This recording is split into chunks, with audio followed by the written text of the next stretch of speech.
2024 সালের 5 অগস্ট মাসে, জুলাই মাসে হাজারো মানুষকে হত্যা করা হয়েছে, হাজার হাজার মানুষকে আহত করা হয়েছে। সেই অধিকার আপনারা প্রয়োগ করতে যাচ্ছেন ইনশাআল্লাহ আগামী মাসের 12 তারিখে। কি সেই অধিকার? কি সেই অধিকার? ভোটের অধিকার। কেন এই ভোটের অধিকার দরকার?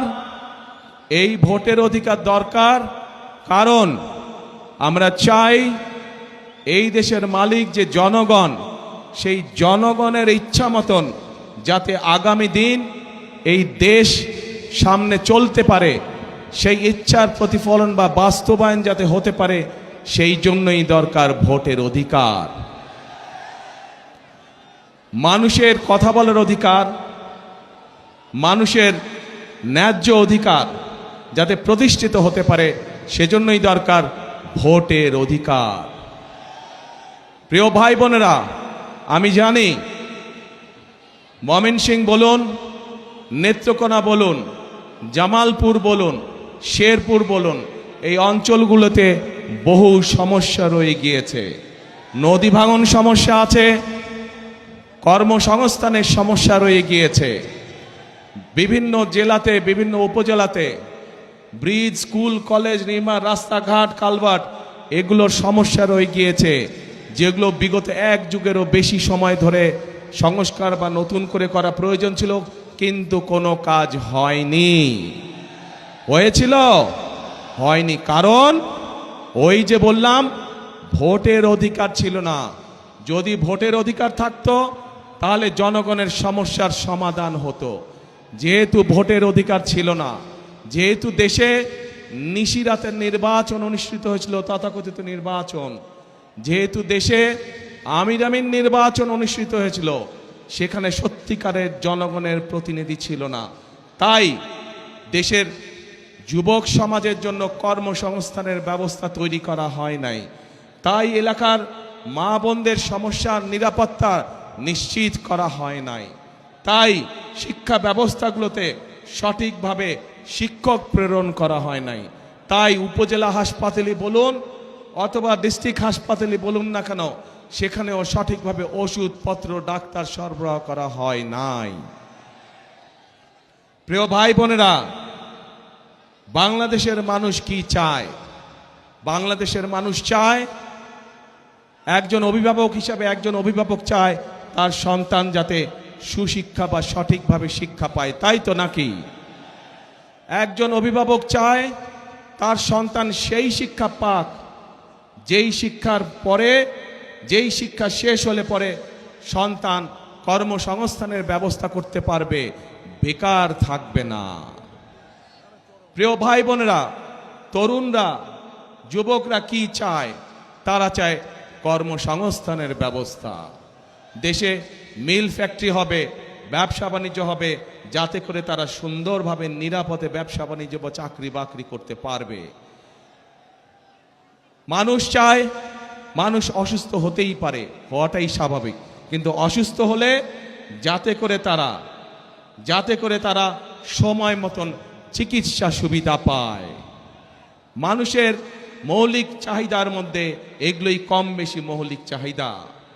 এই যে যেমন আমাদের কৃষক ভাইরা, আমরা যদি ময়মনসিংহের কথা ধরি, ময়মনসিংহ সহ আশেপাশের জায়গাগুলো যদি দেখি, এখানে কৃষক ভাইদের অনেক সমস্যা রয়েছে। বিশেষ করে যদি ময়মনসিংহে আমরা দেখি পোনা চাষ, মাছের যে পোনা, এইটি আরো অনেক বড় করা যেত। এইটি এখন দেশের বিভিন্ন জায়গায় এই মাছের পোনা সরবরাহ করা হয়, কিন্তু আমাদের পরিকল্পনার মধ্যে রয়েছে কি করে এই মাছের পোনার বিষয়টিকে শুধু দেশের মধ্যে সীমাবদ্ধ না রেখে বিদেশেও কিভাবে রফতানি করা যায়, সেই পরিকল্পনা আমাদের রয়েছে, যাতে করে কর্মসংস্থানের সুযোগ তৈরি হয়, যাতে করে এই এলাকার মানুষ শুধু একটি নয়, এরকম আরো প্রতিষ্ঠান তৈরি করার মাধ্যমে আরো মানুষকে কর্মসংস্থানের ব্যবস্থা করা যায়।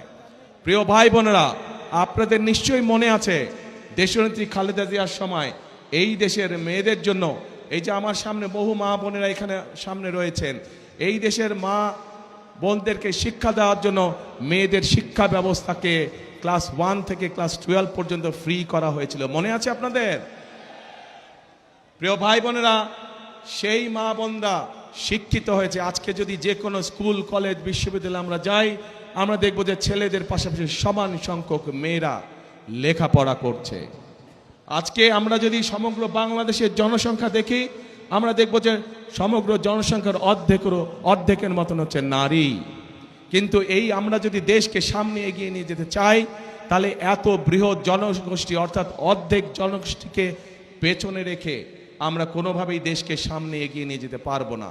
এবং সেই জন্যই আমরা দেশে নারীদের জন্য, মায়েদের জন্য, আমরা গৃহিণীদের জন্য, বিশেষ করে খেটে খাওয়া মানুষ যারা, সেই পরিবারের গৃহিণীদের জন্য আমরা একটি ফ্যামিলি কার্ড নামে কার্ড দিতে চাই মা বোনদেরকে, যাতে করে এই ফ্যামিলি কার্ডের সুবিধা প্রত্যেকটি মানুষের, প্রত্যেকটি পরিবারের কাছে, অল্প হলেও প্রত্যেকটি পরিবারের কাছে পৌঁছতে পারে, এবং যাতে করে তারা প্রতি মাসে কিছুটা হলেও স্বাচ্ছন্দ্যে কয়েকটি দিন অতিবাহিত করতে পারেন, একটু হলেও যাতে করে তাদের সহযোগিতা হয়। ঠিক একইভাবে একটু আগে আমি ময়মনসিংহের মৎস্য চাষিদের কথা বলেছি। একইভাবে শুধু মৎস্য চাষি নয়, মৎস্য চাষির বাইরেও যারা ক্ষেত খামারে চাষবাস করেন, জমিতে চাষবাস করেন, এইরকম কৃষক ভাইদেরও পাশে আমরা দাঁড়াতে চাই। এবং সেজন্যই আমরা কৃষক ভাইদের জন্য কৃষক কার্ড দেবার পরিকল্পনা করছি। কৃষক কার্ড কথাটি শুনেছেন আপনারা আগে? গুড। এই কৃষক কার্ড কেন আমরা দিতে চাচ্ছি? বাংলাদেশের অধিকাংশ মানুষ কৃষির সাথে জড়িত। এই কৃষক যদি ভালো থাকে, কৃষি ভালো থাকলে বাংলাদেশের মানুষ ভালো থাকবে। সেজন্যই আমরা কৃষক ভাইদের পাশে দাঁড়াতে চাই, কৃষক ভাইদের সহযোগিতা করতে চাই। এই কৃষক কার্ডের মাধ্যমে আমরা কৃষক ভাইদের কাছে সার, তার প্রয়োজনীয় অন্তত একটি ফসলের, সমগ্রভাবে একটি ফসলের বীজ, কীটনাশক, সার আমরা পৌঁছতে চাই কৃষক ভাইদের কাছে সরাসরি, যাতে করে সেটি তাদেরকে সহযোগিতা করে ধীরে ধীরে অর্থনৈতিকভাবে মজবুত হওয়ার জন্য দৃঢ় ভিত্তির উপরে যাতে করে তারা দাঁড়াতে পারে। প্রিয় ভাই বোনেরা, আমরা রাজনীতি করি কাদের জন্য? বাংলাদেশের মানুষের জন্য আমরা রাজনীতি করি। আজকে এই যে নির্বাচনী জনসভা, এই নির্বাচনী জনসভায় আমরা কি দেখি? অনেক দল আছে যারা এসে অন্য দল সম্পর্কে বিভিন্ন রকম কথাবার্তা বলে। শুনেছেন না আপনারা? শুনেছেন। আজকে যদি আমি এখানে দাঁড়িয়ে আপনাদের সামনে অন্য দল সম্পর্কে অন্যরকম কথা বলি, তাদের গীবত গাই, তাদের সম্পর্কে সমালোচনা করি, তাতে কি জনগণের কোনো লাভ হবে? জনগণের কোনো লাভ হবে না। কারণ জনগণ তাকেই ভোট দিবে যারা জনগণের জন্য কাজ করবে, তাই তো? এবং জনগণের জন্য যদি কাজ করতে হয়, তাহলে অবশ্যই একটি রাজনৈতিক দলের পরিকল্পনা থাকতে হবে কিভাবে দেশ পরিচালনা করবে, কিভাবে কি কি কাজ করবে জনগণের জন্য, সেই পরিকল্পনাগুলো থাকতে হবে। প্রিয় ভাই বোনেরা, বিএনপি বাংলাদেশ জাতীয়তাবাদী দল হচ্ছে নামক দলটিরই অভিজ্ঞতা রয়েছে কিভাবে জেলায় জেলায়, উপজেলায়, গ্রাম পর্যায়ে, ইউনিয়নে রাস্তাঘাট নির্মাণ করতে হয়।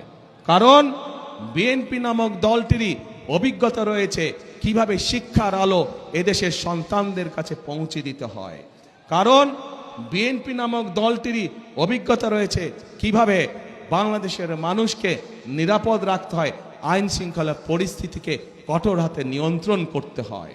কারণ বিএনপি নামক দলটিরই অভিজ্ঞতা রয়েছে কিভাবে দুর্নীতির লাগাম টেনে ধরতে হয়। প্রিয় ভাই বোনেরা, আপনারা নিশ্চয়ই পত্র পত্রিকায় দেখেছেন এই মুহূর্তে একটি রাজনৈতিক দল যেই স্বৈরাচার পালিয়ে গিয়েছে, সেই স্বৈরাচারের মুখের ভাষা ব্যবহার করছে বিএনপির বিরুদ্ধে। ঠিক সেই স্বৈরাচার যেভাবে বলতো, তাদেরই ভাষা